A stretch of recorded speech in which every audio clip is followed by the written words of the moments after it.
Bonjour à tous, amis dégustateurs, et donc bienvenue pour les vins de la semaine et du week-end, même si on ne boit pas beaucoup la semaine. Et qu'en plus c'était un week-end de 1er mai, un week-end prolongé, mais on a été mollo ce week-end. Un petit coup de fatigue, un petit coup de déprime du confinement, je sais pas. Bon, par contre, oui, on a été mollo, mais alors avec de bien jolies bouteilles. Il faut dire qu'on commence vraiment à souffrir de Covid. Et donc, du coup, bah, il reste que. Enfin, il commence à rester surtout de belles étiquettes, quoi, du rare, du singulier. Donc, du coup, par exemple, plus de Madiran. Alors, sur le confit, qu'est-ce que j'ai ouvert? J'ai ouvert ça. Et ma foi, bien m'en a pris. Ça, un Gruau-Larose, donc un Saint-Julien, Château Gruau-Larose 2010. Alors, Gruau, c'est pas un cru bon, que j'apprécie particulièrement, mais je suis pas un aficionado de Gruau-Larose. Je crois que j'ai dû avoir 2 millésimes en cave, dont ce 2010 que j'avais acheté, je crois, dans une foire au vin. Et ben, alors là, pour le coup, bien m'en a pris, parce que ce 2010 est absolument superbe. Voilà. Très beau nez, cassis mûr, puis ensuite arrive belle note de cèdre, de bois de santal. C'est voilà, c'est épicé, mais avec ce côté très élégant, sur un fond plutôt tabac, puis presque un côté mentholé, très frais. Ensuite, jolie bouche, charpentée, belle structure, c'est droit, c'est frais, hein, mais surtout avec une très jolie profondeur, voilà, qui donne au vin un côté un peu profond, mais sans austérité. Très joli, beau tanin, précis, soyeux, c'est tonique. Toujours sur ces belles notes de cassis mûr, avec un petit côté acidulé. Puis ensuite arrive donc le cèdre, le bois de santal, et ce fond presque, alors tabac blond, fumé, mais presque un petit côté mentholé. Très agréable, belle finale, longue persistance. C'est frais, c'est élégant, c'est classe, c'est tonique. Bon, bah là, je m'incline. Je dois dire que ce Gruau-Larose 2010, c'est un bien joli vin qui commence à très bien se boire, qui se gardera sans problème sur les 10 prochaines années. Mais déjà, actuellement, franchement, c'est un très très joli vin. Et sur le confit, ça l'a tout à fait fait, comme on dit. C'était très bien. Alors ensuite, qu'est-ce qu'on a ouvert? Ah oui, alors ça, qui est un cru que j'adore. Le domaine Combier, le Clos des Grives, donc en Crozes-Hermitage, à nouveau 2010, hein, parce que donc c'est toujours un des vins que j'avais rapporté avant le confinement pour fêter les 10 ans du millésime. Alors c'est la dernière de ce Clos des Grives 2010 que j'ai, et ma foi, c'est bien dommage. Parce que là, par contre, voilà, si celle-là est excellente, celle-là est absolument superbe. Voilà, c'est un nez tout de suite, on dit, ouh, ah, Sylvia, ma compagne, tout de suite dit oh là là, attention, magnifique, magnifique nez, plutôt cassis à nouveau, mûr, hein, plutôt gelé de cassis.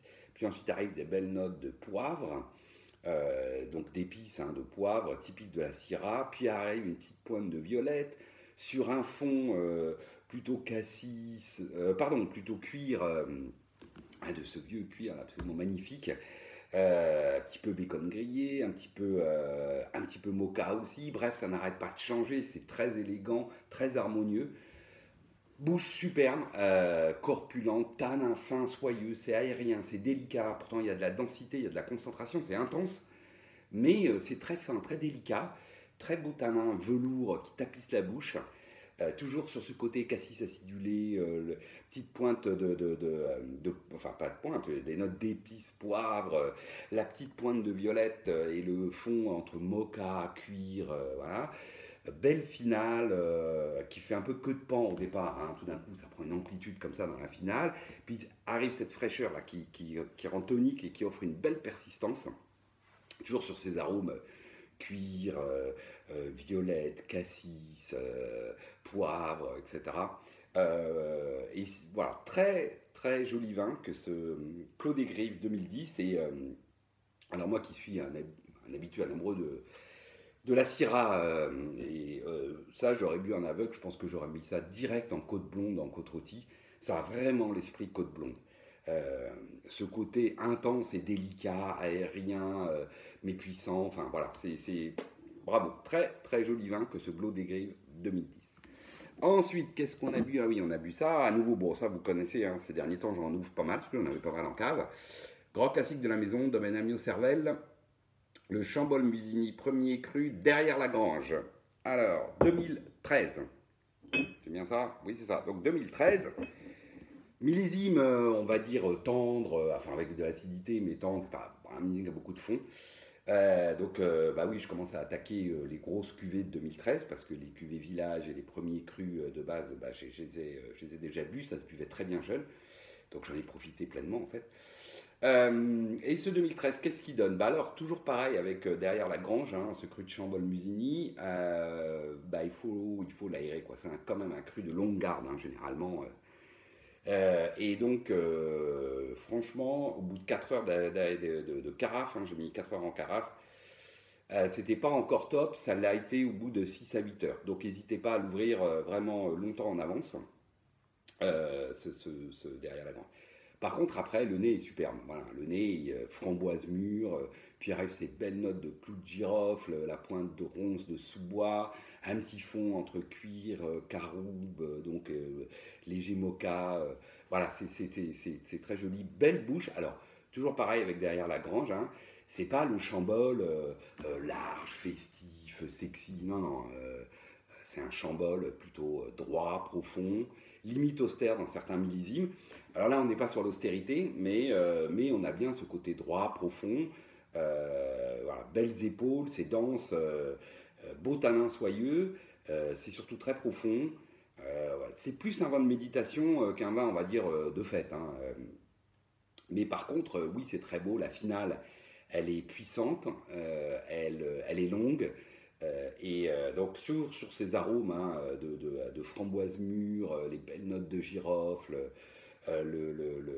donc d'épices, le côté un peu cuir, le côté surtout ronce, sous-bois, hein, qui apporte de la fraîcheur, et le fond léger caroube mocha. Voilà, c'est un très joli vin dans son style à lui, de Chambol.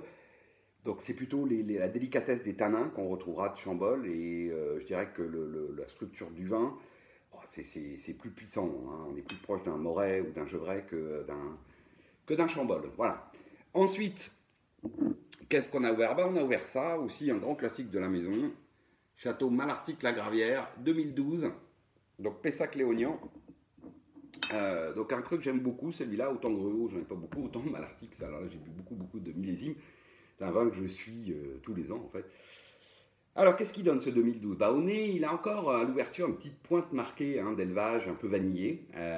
Et puis au bout de 2 heures, on va dire, hein, d'épaulage, voilà, ça s'estompe franchement, et on retrouve les grandes caractéristiques de ce Malartic qui est son nez de framboise, hein, vraiment voilà, très étonnant. Enfin, on a souvent un Bordeaux du côté de Pessac, on est plutôt sur le cassis, le fruit noir. Là, franchement, c'est très marqué framboise, gelée de framboise même.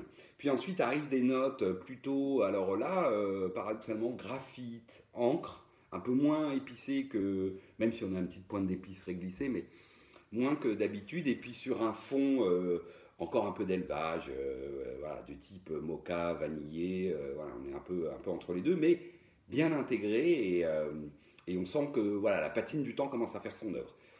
Très jolie bouche, charpentée, voilà, avec de la structure, c'est droit, joli tanin soyeux, et toujours sur ce côté framboise, ensuite les petites notes légèrement épicées, ensuite arrive ce côté graphite encre qui donne un peu de profondeur au vin, et de fraîcheur d'ailleurs, et puis ce fond mocha vanillé léger, belle finale, fraîche, tonique, voilà, un peu carré, faut bien le dire, hein, et jolie persistance sur les arômes, hein, qu'on a déjà dit, hein, framboise, etc.